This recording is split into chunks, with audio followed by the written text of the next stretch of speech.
Alors bonjour, merci de nous avoir accueillis dans votre très belle villa Ismaïlia. Pouvez-vous vous présenter? Alors, moi, je m'appelle Claude Farid Hassan.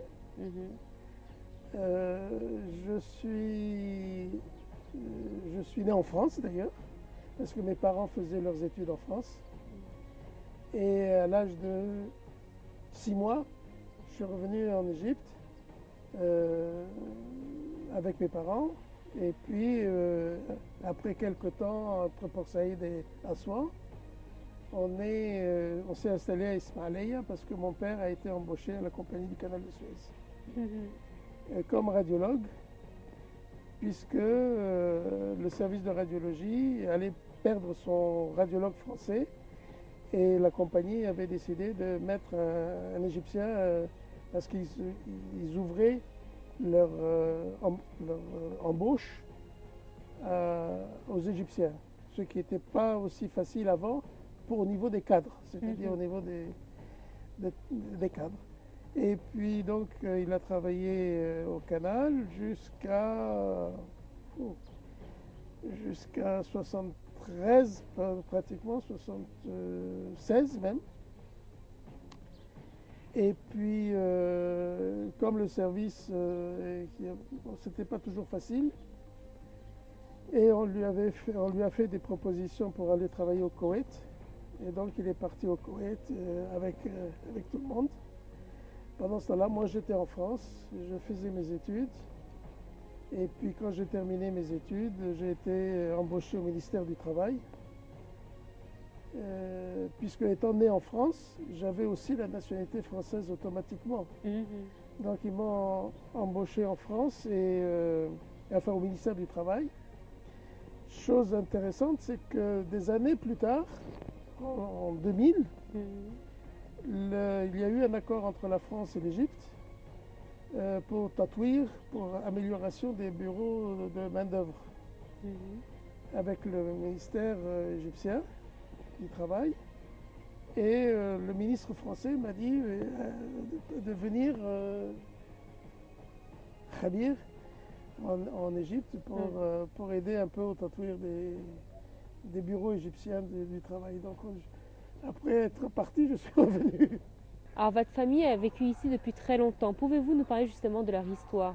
Alors, l'histoire que je connais, Mhm. mon grand-père était, peut-être même mon arrière-grand-père, mais c'était à Hossawi. Et on était des Agazighs. Et puis, il s'est marié avec une fille d'Ismaïlia. Et donc, il est revenu sur Ismaïlia. Il a acheté une maison, Shah Tahrir Ismaïlia. Et puis, comme c'était quelqu'un de la terre, c'était quelqu'un, même s'il il était aussi Toggar, mais il aimait bien la terre, il a acheté des terrains ici à Toussoun Mhm. et à Boussouer, qui est une autre région du gouvernorat.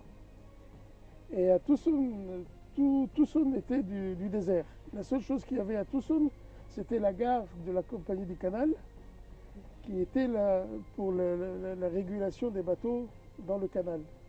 Parce qu'à l'époque, tout se faisait encore à la main. Et donc, il a acheté, je ne sais pas combien de feddan ici de désert.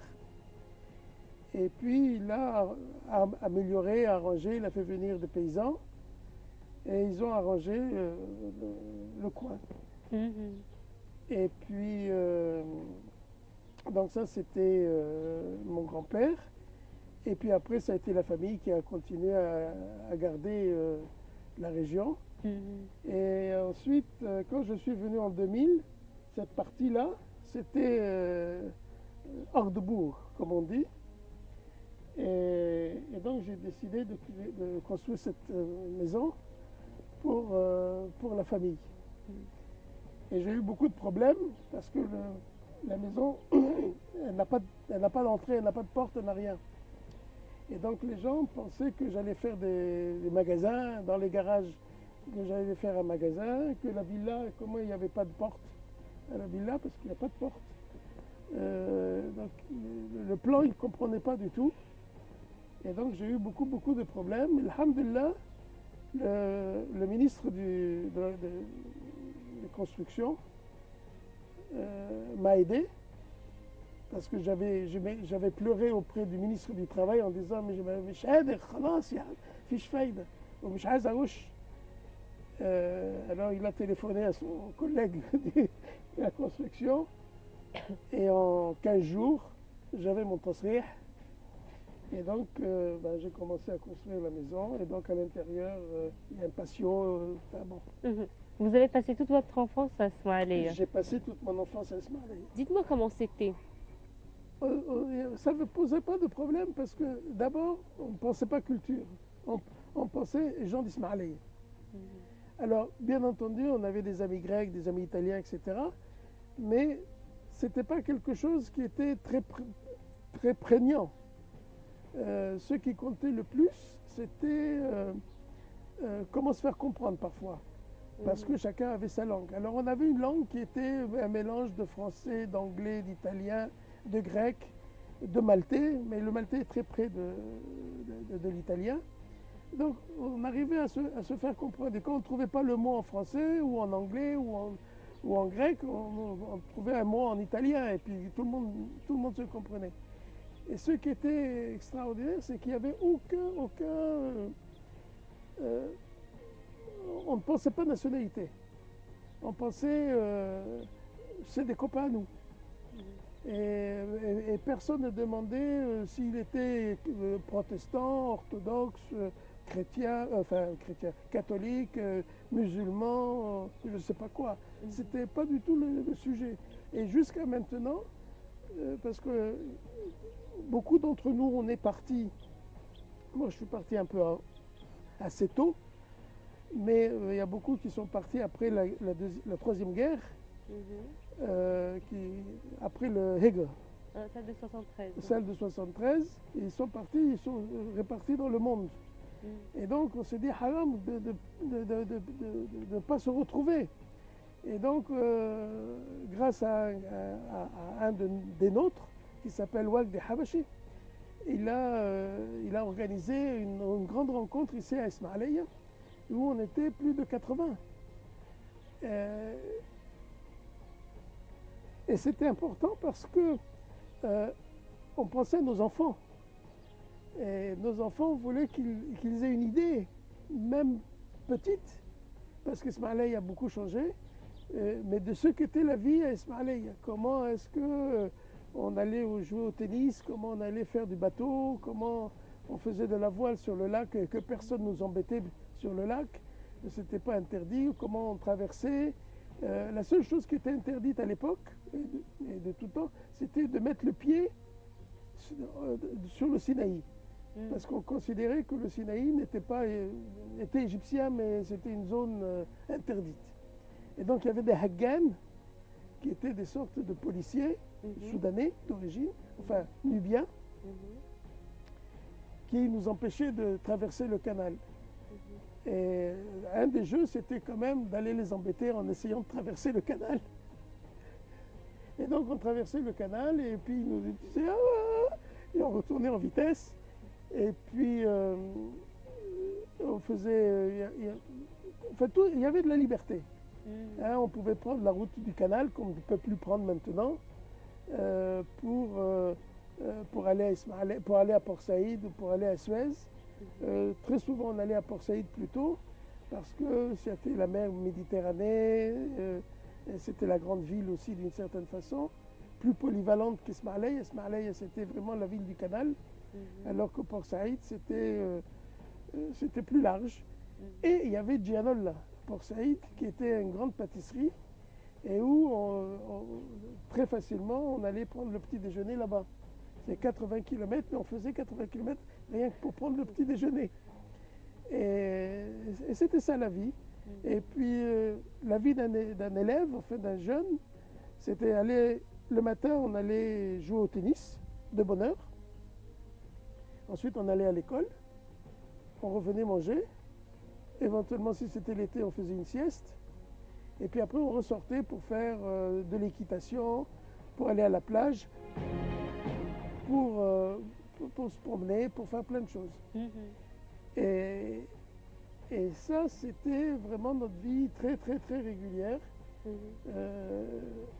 Les parents nous laissaient assez facilement parce que la vie était très sécuritaire, la ville était très sécuritaire. On pouvait laisser une bicyclette au milieu de la rue, personne n'aurait dit quoi que ce soit.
Alors je me disais que tout le monde se connaissait en fait à Ismaïlia. Oui, tout le monde se connaissait, plus ou moins, c'est-à-dire